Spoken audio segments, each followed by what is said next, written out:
विलासपुर गांव में नदी किनारे दो बहनें रहती थीं। बड़ी बहन सुनीता के एक बेटी और पति का कुछ महीनों पहले एक्सीडेंट हो गया था। काफी समय से सुनीता का पति बिस्तर पर ही था, जिस वजह से इनके घर के हालात ठीक नहीं थे। छोटी बहन मीना की शादी एक बहुत बड़े व्यापारी से हुई थी। उसके पास धन दौलत की कमी नहीं थी। सुनीता अपनी छोटी बहन के घर काम किया करती थी। वो सुबह अपना सारा काम खत्म करके मीना के घर के लिए निकल जाया करती थी। सुनीता मीना के घर पहुंचती है तो वो बाहर ही खड़ी होती है। दीदी, आज कितनी देर हो गई? जल्दी आना चाहिए था। चलो, अब आ गई हो तो जल्दी जल्दी सारा काम निपटा दो। और हाँ, खाना थोड़ा जल्दी बना देना। छोटी वो मुन्नी की रात में बहुत तबीयत खराब थी, इसलिए कल से मैं टाइम पर आ जाऊंगी। तुम चिंता मत करो, मैं जल्दी सारा काम निपटा दूंगी। सुनीता जल्दी से जाकर बर्तन धोती है। मीना ने रात के बहुत सारे बर्तन इकट्ठे करके रखे होते हैं, लेकिन सुनीता कुछ नहीं कहती। फिर सारे कमरों में सफाई करती है, लेकिन अपनी छोटी बहन के लिए उसके मन में प्रेम कम नहीं होता। सुनीता खाना बनाने लग जाती है। वो मन ही मन सोच रही होती है, छोटी ने पैसे देने के बदले अनाज और खाना देने के लिए कहा था। वो सोचती है आज छोटी उसे कुछ खाना देगी। सुनीता सारा काम निपटाकर मीना के पास जाती है। सुनो, ये चावल मैंने अभी मंगवाए हैं, इन्हें साफ कर दो। छोटे चावल और कंकड़ अलग कर देना। मेरे घर में ऐसे छोटे चावल कोई नहीं खाता। अच्छे से साफ करना। सुनीता सारे चावलों को अच्छे से साफ करती है और छोटे चावल और कंकड़ सारा काम कर दिया। अब मैं जाती हूँ।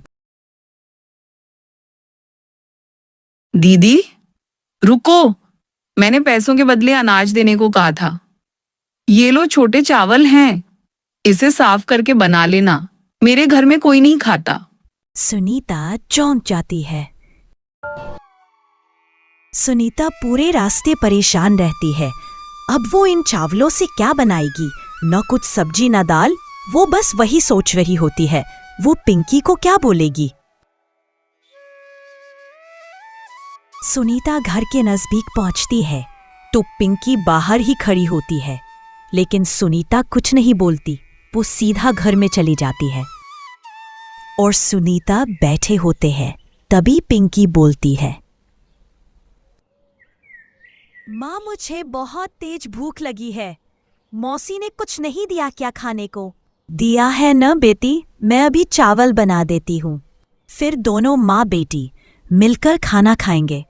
सुनीता चावलों को साफ करके कुछ खाने के लिए पकाती है। अगला दिन होता है।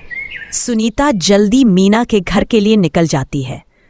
उसे पता था कि मीना को बस अपने काम से मतलब है। बस आज वो इसी उम्मीद में थी कि पिंकी को कुछ अच्छा खिला सके। वो मीना के घर पहुंचती है। आज बहुत जल्दी आ गई दीदी।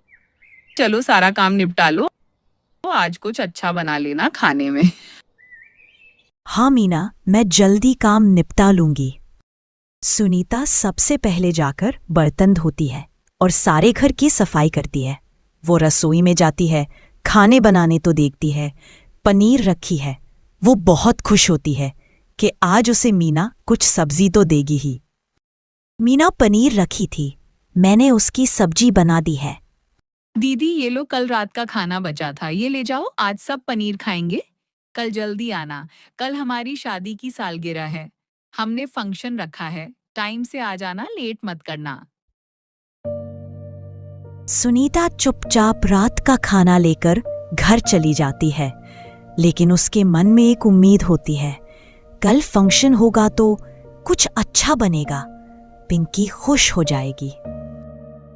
सुनीता घर पहुंचती है और पिंकी के साथ खाना खाती है।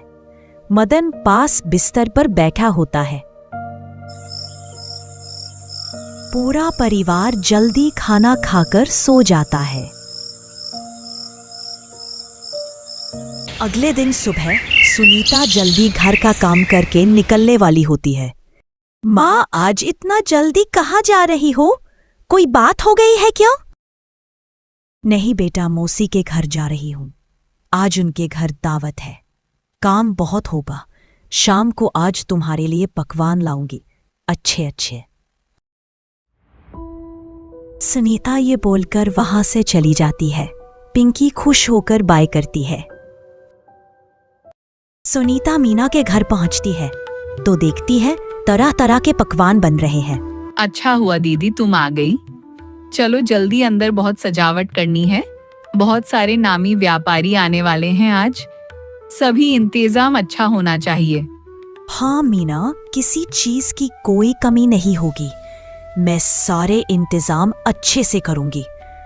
पिंकी भी बोल रही थी आने को, लेकिन इतने काम की वजह से मैं उसे नहीं लाई। छोटी, आज तुम बहुत सुंदर लग रही हो। शाम होती है। मीना के घर की सजावट किसी 5 स्टार होटल से कम नहीं लग रही थी। शहर के नामी व्यापारी और बिजनेसमैन आए हुए थे। हर तरफ रौनक लगी हुई थी। कहीं 2 सहेलियां बातें कर रही थी तो कहीं बिजनेस की बातें हो रही थी। हर तरफ चहल पहल थी।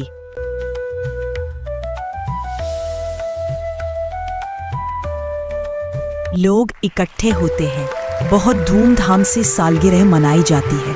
केक काटा जाता है। सब तालियां बजाते हैं और बहुत खुश नजर आते हैं। वहीं एक कोने में सुनीता भी अपनी छोटी बहन को खुश देखकर बहुत ही खुश होती है, जैसे कुछ देर के लिए वो अपना दुख भूल गई हो। सब लोग बैठकर खाना खाते हैं। कहीं कोई मस्ती मजाक कर रहा होता है तो कोई बातें। ऐसे ही सुनीता और मीना खड़े होते हैं।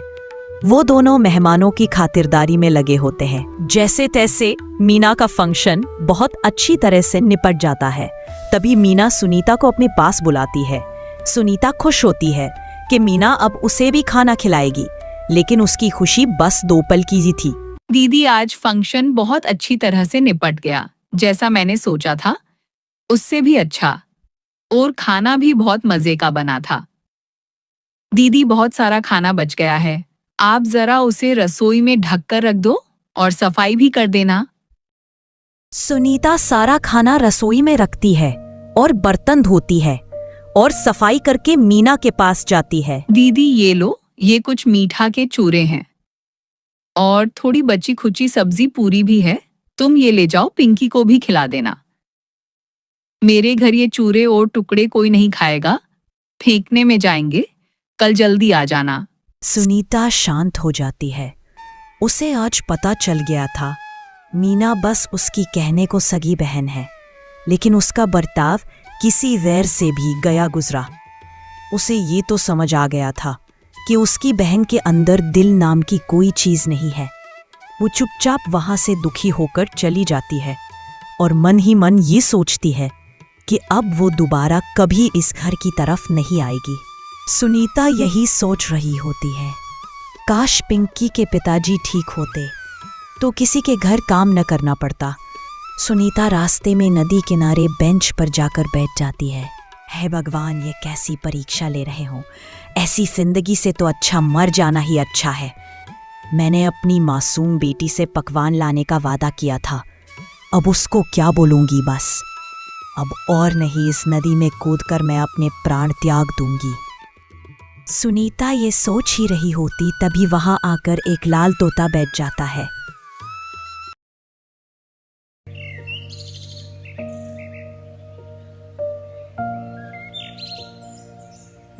ये पक्षी भी अपनी जिंदगी में खुश है, लेकिन हमारे जीवन में तो जैसे दुखों का पहाड़ टूट पड़ा है। क्या हुआ, भूख लगी है क्या तुम्हें खा लो ये मिठाई, में घर लेकर नहीं जा सकती। कम से कम तुम्हारा पेट तो भरे। सुनीता उसको अपनी पोटली में से मिठाई का टुकड़ा देती है। वे तोता बहुत चाव से खाता है।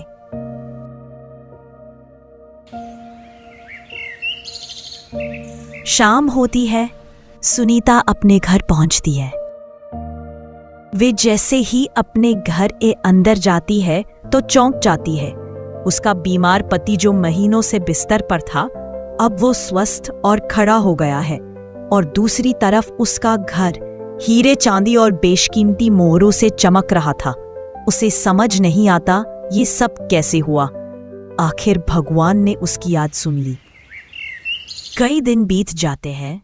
सुनीता मीना के घर काम पर नहीं आती। उसे यही चीज रोज खाई जा रही थी। आखिर ऐसा क्या हुआ जो वो अब काम पर नहीं आ रही? एक दिन वो अपने नौकर को बुलाती है और सुनीता के घर भेजती है। आओ रामू, मेरे घर जो काम पर आती थी सुनीता, वो बहुत दिन से नहीं आई। अगर तुम्हें उसका घर पता है तो उसके घर जाकर देखकर आओ। क्या हुआ, उसे क्यों नहीं आ रही वो? जल्दी जाओ और जल्दी आना। नौकर सुनीता के घर जाता है, लेकिन उसे समझ नहीं आता कि उसका घर कौन सा है। वहीं कुछ लोग खड़े होते हैं तो वो नौकर उन लोगों के पास जाता है। भाई, वो सुनीता का घर कौन सा है जो साफ सफाई का काम करती है? बेटा, जो ये घर देख रहे हो ना, ये उसी काम करने वाली सुनीता का है। रातों रात पता नहीं ऐसा क्या हुआ जो वो इतनी अमीर हो गई, और तो और उसका बीमार पति भी ठीक हो गया। आखिर लोगों के घर मांग मांग कर खाने वाली एकदम कैसे अमीर हो गई भाई? इसकी एक बहन भी है जो पास के गांव में रहती है। इसके आगे तो अब वो कुछ भी नहीं है। नौकर जल्दी से भागता हुआ मीना के पास जाता है।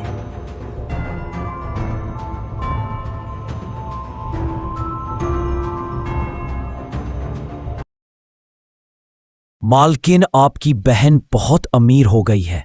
हर तरफ चमक है। अब तो घर आपसे भी ज्यादा आलीशान बना लिया। घर की ऐसी सजावट मैंने आज तक नहीं देखी। सब लोग बातें कर रहे हैं। अब तो उसका बीमार पति भी ठीक हो गया। मीना हैरान हो जाती है और अपने पति के घर आते ही उसे सब बताती है। सुनो, आपको पता है दीदी बहुत अमीर हो गई है। पता नहीं ऐसा क्या हुआ रातों रात। कौन सा खजाना हाथ लग गया, भगवान मुझे अगर पता दुख करना ही देता है, पड़ेगा।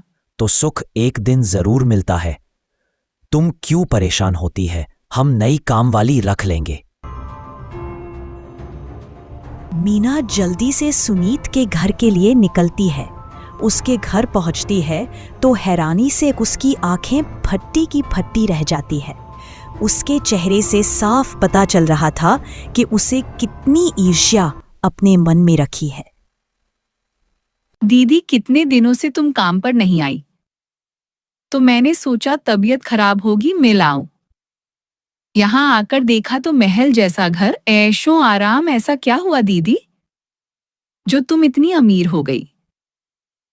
मुझे भी बताओ, आप तो मेरी प्यारी मीना, बहन जब हो ना। उस दिन तुमने मुझे बचा खुचा खाना दिया था, तब मैं वो खाना लेकर तुम्हारे घर के रास्ते में जो नदी किनारे बेंच है उस पर जाकर बैठ गई थी।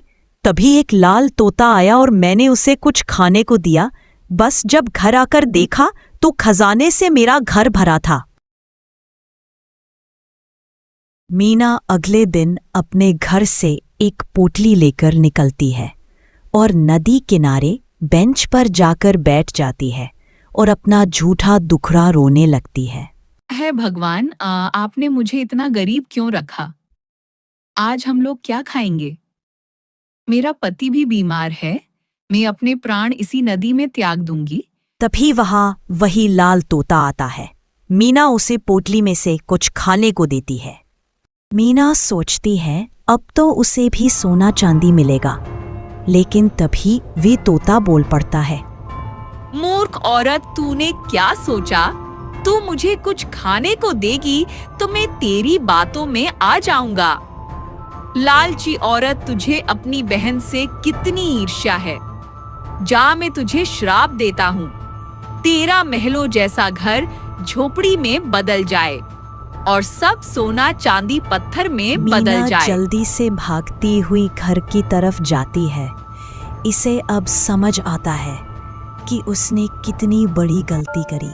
वो घर पहुंचती है तो चारों तरफ हैरानी से देखती है। इसके घर की रौनक अब ईंट पत्थर में बदल गई थी। और खंडर जैसे घर को देख बहुत रोती है। उसकी लालच की वजह से वो आज यहाँ है।